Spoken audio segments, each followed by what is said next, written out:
and welcome to That Talk with Tariro. This week we continue profiling young ladies. I wanted to say young girls, but the one we have today is a young lady who are actually doing very well, either entrepreneurial, academically, or in any sphere of their lives.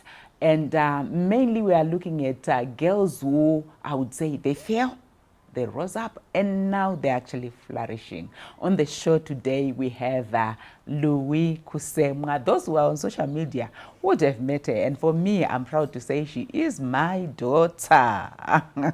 Louis, welcome to The Talk.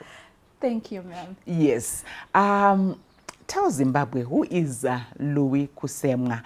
And I would want you to share with Zimbabweans when I'm saying who is Louis, you know, those early days when everything else happened, so that girls can have an appreciation of when we are talking about Louis, yes, the businesswoman. Yes, yeah. So tell us, who is Louis? Louis is, I'm Louisa Wadzanai Kusemwa. Those are my government names on my ID. Louis K, it's a name that I made in the streets. Yes. Not the streets, those type of streets, but the business streets. Yes. That's the name that I made. I was born in October 1987. I'm the first of 4 girls in my family, and I was raised by a single mom. When you grow up raised by a single mom, a lot of things happen. Yeah. And when you grow up in a household where there isn't a masculine figure, you tend to throw tantrums, women hormones everywhere. Yeah. So we used to fight a lot with my mom, but I love her and she loves me. And during my teen years, she had her own stuff, I had my own stuff, and I finished my O-levels. Yeah, then life happened. Mm-hmm. Share with us that life that happened. I can't say I was a naughty child. But I was somebody who liked to be free and who liked to just hang out and go out and just be around people my age. Yes. So in doing so, I found myself doing things I should not have been doing at that age. Yes. And then I found myself pregnant at the age of 17. Obviously, no parent wants to be a grandmother at such a young age to a child who's also young at that age. So traditionally, I come from a family that's also very traditional. And my mom was also raised in a single household after her father passed away. So my grandmother is very traditional. So I get pregnant at 17. I did not tell anybody until my 18th year. And I was almost due. And then one day my friend came through at home, and then something happened, and I think my mom then clicked, wait a minute, her stomach, that one's stomach, something is not right. So as soon as my then friend left, my mom then called me, and then she was like, can you please your top? And then I knew, oh, and then she was like, what happened? Of course, you start lying. I remember, I'm sorry, mom, I lied. I lied about a lot of things of what happened. I could not exactly tell, like, no, mom, I was doing things I was not supposed to be doing at the age of 16. Anyway, my grandmother is traditional. Then my grandmother was like, Gato nororo. That part of my life is, I can't say I'm sad about that part of my life. Yeah. At the same time, when I look back at it, and now, I'm like, I needed to go through that to be where I am now. Yes. So they took me, and it wasn't bad. I mean, they also stayed in the Dells or Tangaturu Mudabo story. It was not bad. No, it wasn't bad. Then I gave birth in on the 15th of February 2005. Yeah. So my son will be turning 18 next month. No, this month actually, next week. Life then just changed. All of a sudden you realize, okay, you had dreams. I wanted to be a computer programmer. Yeah. I'm actually pretty good with IT stuff. My life just changed, and I found myself a mother at 18. It was difficult. You know, the baby cries. No one prepares you for that stuff. And the baby would cry, I would cry with the baby. Mwana wake. We were both young. Yeah. Him, my child, me, and the father of my child.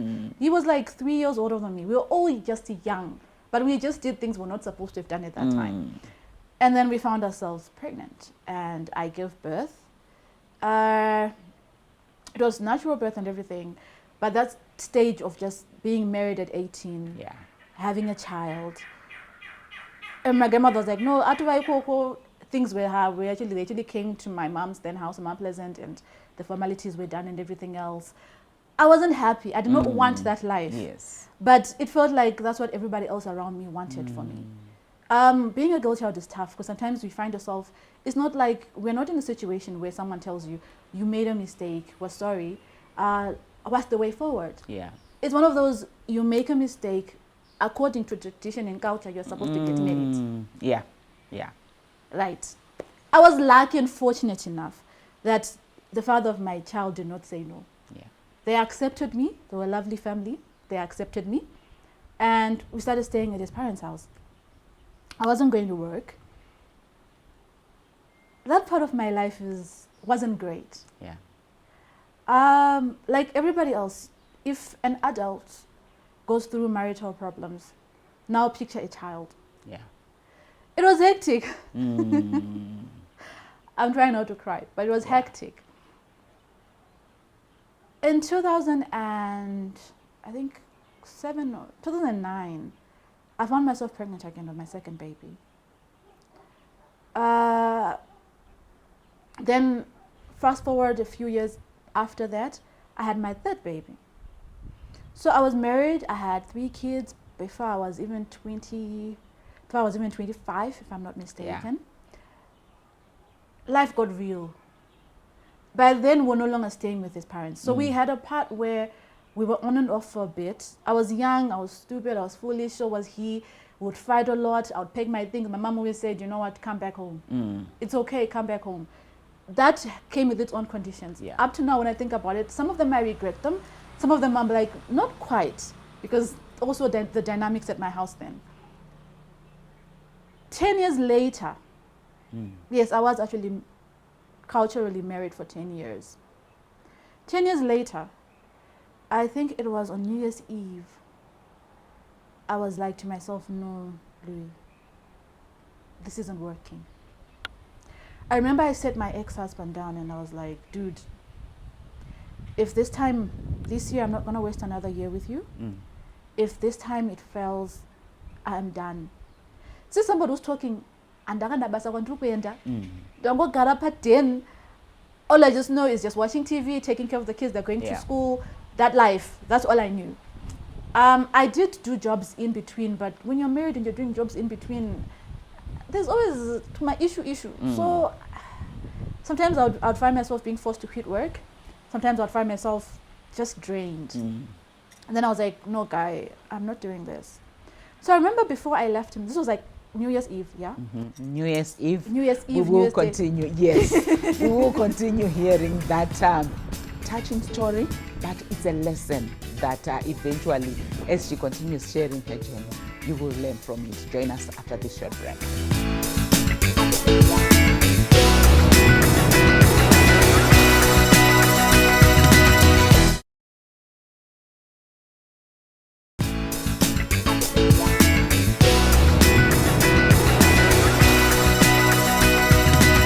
Welcome back as we continue hearing from Louis. So New Year's Eve, what then happened? After I told him that we're not wasting another year, I'm not getting younger another year, this is not working. Even the kids were picking it up that something is wrong. Then we fast forward August of that year. I'm not too sure what happened, but I remember going to his mother's house. And then I was like she was going to buy bread for the office. And then I was like, can I come with you? And then she was like, okay. And then we got into the car, we got by Valentine shops. And then I was like to her, I'm sorry, Mom, I'm not doing this anymore. I think Sevano, who had come from this whole 10 years of back and forth packing and unpacking and picking and unpacking, I don't think she took me seriously either. She was just like, no, you know, I hate those words. Yeah. Shinkirira, what? I think I come from a different era, so we don't really, if it's not working, it's not working. So I was like to her, I'm sorry, Mom, this is not happening. So I don't think she took me seriously. Then a few days later, there's an incident that happened at home. And we fought. And I remember telling him, I'm out. He actually helped me pack my things. And then he took me to my sister's house. I think he just thought, it's one of those, she'll be back. So prior to that, I had applied for a job. And weirdly enough, I just got it. Like, I'm going to see a CV. Then I'm going to know what she can interview. I was in jeans, from jeggings, my Uggs, and I'm going to see a CV. Yes. I learned that when you're going to leave a CV, go dressed appropriately because I found myself in an interview with Uggs, and he called me back and he was like, you got the job. Wow. So it was like everything was now aligning. But I didn't know at that time that they were aligning to that. And then I was like, 2 weeks after getting the job, I was like, Guy, I'm done. Yeah. And then he helped me pack. He took me to my sister's house. And I started staying with my sister. I was going to work. Things were hard. You know, sometimes you're making enough just for rent. You know, you find yourself walking to work. You find yourself eating one meal a day. Things are hard. Yeah. And then go to a point where my sister then moved to a bigger space to also accommodate me. But like two females in under one roof, it doesn't work. Yeah. We started fighting a lot as well. And then one day I was like, dude, I'm older than you. You're younger than me, but you're controlling me. I'm out. I remember I went through a nomadic phase in my life. It's ridiculous when I think about it now. And then I found myself a place. I'm not even going to describe the place out of respect of my friend who gave me that accommodation. But it was not a place that someone should be staying. Yeah. Right. So sometimes I would walk to work. Sometimes I would catch a lift, and then you say, sorry, I'm married bus, and then they just look at you. I naturally look small, so just thinking, and then, you know, they just let me go and stuff like that. I went through a difficult phase. I remember sometimes I would walk to work, and then you bump into your in-laws, like a driver, and I think they just look at me and go, oh, type of thing. Then I stayed at my job for I was there for 6 years. God bless my boss. He was one of the greatest bosses I've ever had. Yeah. He was understanding. He knew that, you know, this person is going through some stuff, so let me give her, you know. Then around 2016, 2017, I met my now husband now. He met me with 3 kids. I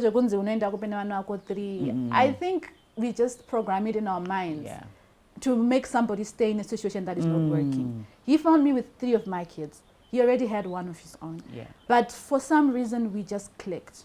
Wow. We just clicked. And then things happened. And I remember having my 4th child in 2017, I think. I was still going back to work. And then I started doing Zamabero. So I found but it wasn't just, you know, when you're just doing something, you're like, I'm doing something because I need to make a living. Yes. It wasn't just, I wasn't happy. Yeah. Fast forward a year later, I had another baby, my 5th child. Then I took a leave as usual. When I went back to work after 3 months, my helper then decided to quit on me. I remember asking my boss, I'm like, sorry, I need some time out. I don't have someone to leave my babies with. Now, these are 2 babies. They're like a year apart. And my boss was like, it's okay. Take as much time as you need. So one day I was sitting at home and I was like, how long am I going to stay here whilst my boss is waiting for me to come back to work? Even if I do get a replacement helper, am I just going to leave her with my babies without us spending some time together? Yeah. So I remember opening my laptop and I just emailed my boss. I'm like, I'm sorry. After 6 years, I have to quit. I'm sure he was hurt. I would like to think I was an MVP at that company. I mean, I do everything to perfection. So I'd like to think I was. Yes. I don't know. Maybe I don't know, but I would like to think I was. So I said this was around January, February, March, around March, April. So I had been seeing on social media, I'd been seeing this lady who was doing China. And then I decided, at first I was skeptical. Anything that involves money, you just, you know. And then I was like, I want to do this. June, I purchased my guide on how to shop online from China. This was in June 2019. It was a process on its own, but I thank God for that because that's how I ended up being Louis K. Kusema and being here. Yeah. It started with me learning how to shop online from China. Started with $12.50.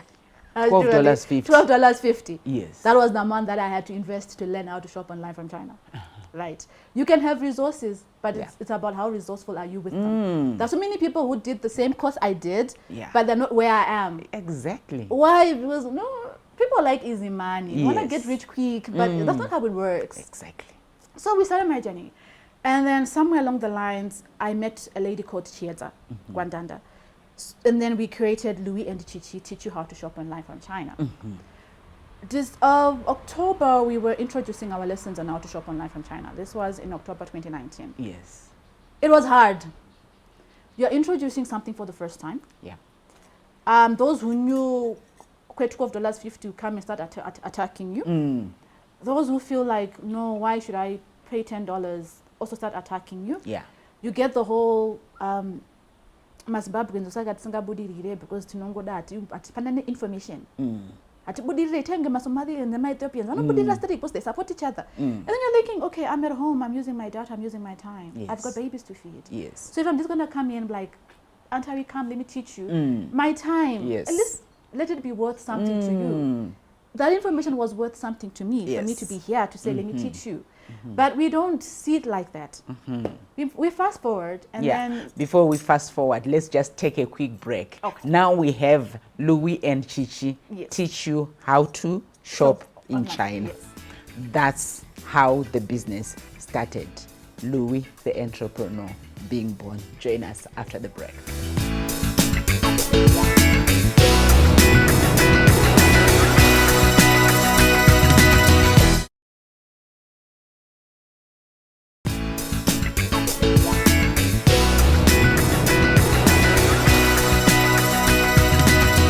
Welcome back as we continue hearing the amazing journey, the amazing entrepreneurial journey of Louis. Yes. Continue. So, October 2019, we were starting Louis and Chichi Teach You How to Shop Online from China. I think up to date, from then till now, we've probably taught about 5,000 people. I've lost count. Wow. I've just done the maths. 5,000 times 10. Do the maths. Do the maths. Do the maths, but in Zimbabwe, you want to see it all at once. I know. Hey? So, the first days, it wasn't easy. Trying to get people to a new concept is hard. Yeah. Very, very hard.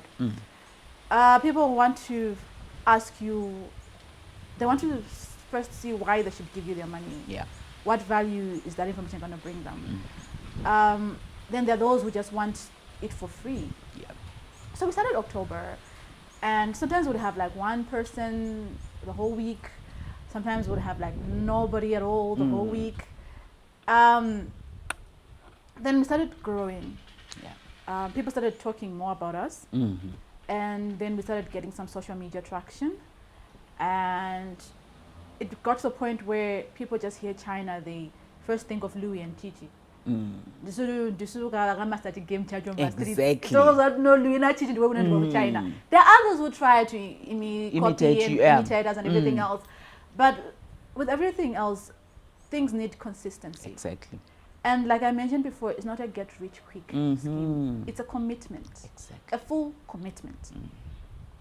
This was October, and then December 2020, we decided to venture into shipping from China. Wow. Then we started a shipping business. It wasn't easy. You think, okay, we need an office, we need a shipper, we need a warehouse. How are we going to do this? Yes. And then as the tools of the business, you're starting. Yeah. I started taking on each and every member of the people that started with LC shipping. People started dropping out. Till it was just me and Chichi were left. And we used to call it L&C shipping. I'm not too sure if people noticed, at some point the end dropped. And then it stopped with LC shipping. So because we'd already created a name in the brand, I just told them, I was like, to Chieza, I'm not going to drop the C. We'll keep it. So now it's Louis K shipping. K with a C. So Chichi dropped. Yes. She had other commitments. Chichi has always had a passion for farming and agriculture. So part of the story that I left was we had actually never met. She was based in Zambia, I was based here. Wow. And then we created a business together. So she had other commitments of farming and agriculture. And then she just was like, Louis, I will pull you down. Manyani chunij. So we had to drop the and on the C. And now it's Louis K shipping. K with a C, not a K. C with the K with a C, yes. Then I just started, I rode with it. And I've been rolling with it since January of 2021. How has it been? Right. When you get into a territory that is already terrorized by other people, you create a lot of enemies. I started creating enemies with the Chinese, firstly. It's weird, yes. You know, they were enjoying my business when I was bringing them clients through my lessons. The moment you then say you're also now shipping, it became a serious challenge. I remember one thing I love my mom is she gave me this strong personality that I should not be bullied. Yes. So I'm also a bully. So I remember fighting with them. Like, I was bringing new clients. Yes. I'm now in business. Get used to it. Yes. The same thing I also faced even here. People that were used to getting business from us, from our clients that we were referring for lessons. Now that you're also in their territory. You know, people will be spreading the market is big enough for everybody. Till you start, when you get into the same market, it's no longer big enough for everybody. Now the stuff start to feel like the circle is smaller. Yeah. So we went through a lot. I went through a lot. And I lost a lot of friends. I lost a lot of acquaintances. I lost a lot of things in the process. But I just told myself, forward. Yeah. Let's move. Yes. The market is big. How I noticed that we can never, all of us combined, we can never finish everybody is.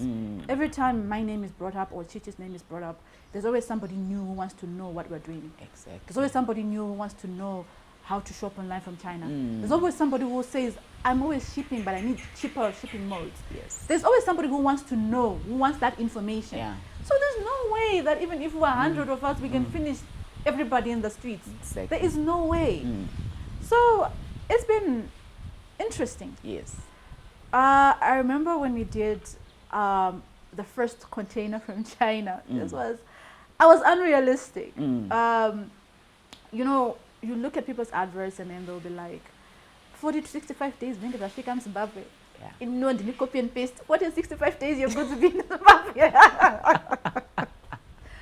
The first thing I felt to calculate was the loading time. When are you shipping, Louis? Was shipping Jet 1 at the end of March 2021. End of March, Yashika. Net 3 CB. That's not even enough for a container. Yeah. Clients start asking, I don't know, what bring it? So because it was new, they believed. Yeah. They believed. I actually let down a few people on my first container. They believed. That container that was supposed to have been shipped in March ended up being shipped in June. Your way. I learned a lot. Yeah. I remember I actually got into depression. And I remember my husband didn't know what to do with me because I was crying a lot. I was shutting myself. I wasn't sleeping. And I was just like, my goods are run. It's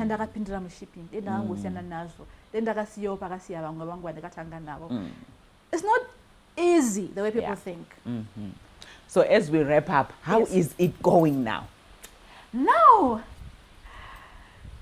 I can't say I'm there yet. Yeah. But I'm way better than I was in March 2021. Yes. Because from having one office space where we were all crammed up in one office, when we started shipping, Dangandindegam office, really the only employee of LC. Now I've got 8 employees and a full commercial building that I rent out for my business. Clients can actually come in and they see us and they collect their goods. Coming from people asking us, online. Yeah. Then they want to say, where do I drop off money? Now to saying, no, come in Belvedere, come see us. Yeah. That is where we are now. And I've got amazing clients. I've got an amazing support system. Chichi is one of the best people that I could ever partner with, ever. I've got a very supportive husband. You know, being a mother, being an entrepreneur, being a wife is hectic. But I've got a husband who actually understands my business. Yes. I'm blessed. I think I don't even deserve him, but I am blessed. Yes. Because some of the things, technical things, he comes and he handles it for me. Wow. So when we look at it now, from when we started in 2019 to 2023 now, it's been great. In 30 seconds, your message to young girls particularly. Don't give up. If you have a dream, go for it. If you're in a situation that you feel like it's suffocating you, it's okay to leave. Yeah. I left. It is okay to leave. And when you leave, be prepared for the consequences and block every negative noise that will be filling in your head. But it is okay to put yourself first. It is totally okay. Go for it. Need I even say more? You heard it from her. As young girls, even as young boys, as mothers, as fathers, we have learned a lot from her story. Until next week, keep being inspired.